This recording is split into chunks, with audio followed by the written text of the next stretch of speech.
Olympics, please don't leave. Friends, as some of you know, I live part-time in Paris, and it worked out that I'm here during the Olympics. And let me tell you, I've never seen this place so jovial, so free-spirited, so happy. The energy is amazing. And now that the Olympics have concluded, there's a common theme. Il fait chaud.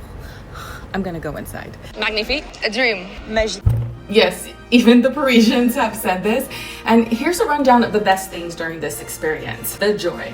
Man, there was so much buzz. People had a little pep in their step. We all were just happy, from fans who came near and far to rep their nations to athletes experiencing championship moments, win or lose on the grandest stage of all. I know you were all locked in at home. Imagine the feeling being here in the midst of it.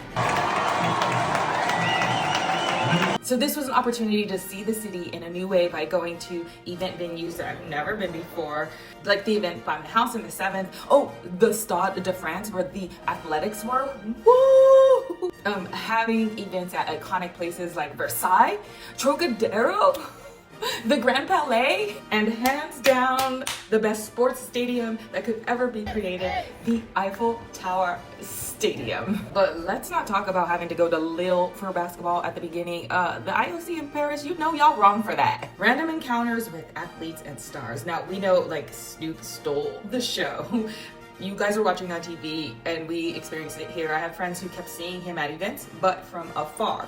But the athletes are all around. There's hundreds of them. There's thousands of them just in the wild, in the streets. Not necessarily like the pro athletes and the famous ones, but for example, I was at a women's water polo gold medal match, and one of the US Olympic swimmers was sitting right next to me. She had completed her events the week before and she was off. Another encounter at the Parc des Champions with 2 athletes that were right behind me. Ooh, at one of the athletics events I went to, I was sitting right next to Sydney's brother, the Sydney, and a friend ran into Wanda Sykes on the street just in the wild.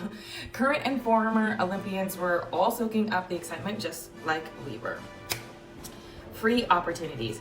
So you know you can come to the Olympics and feel the Olympic fever without even having to buy a ticket to one game, right? There are so many opportunities. So I'll start with the street races, the cycling, the swimming events in the Seine, the marathon, which the path was right outside my house. Get the schedule, pull up, and cheer on these champions.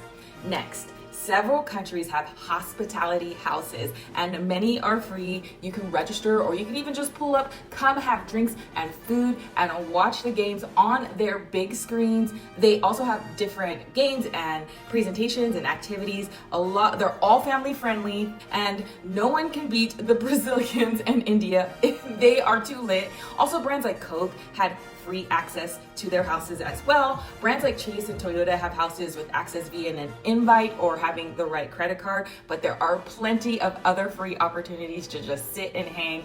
And hanging out in the houses not only gives you a break to sit down and watch some games and feel the energy of watching with others, but a special perk is that the athletes for each representative house, they will make appearances all the time. All the time. You could have your chance to meet an Olympian. I was talking to my neighbor the morning of the marathon as it passed our house, and we were talking about if only the regular world and people acted this peaceful, loving, supportive, and joyful. And I think we know it's all gonna go back to what it has been, and that's why we scream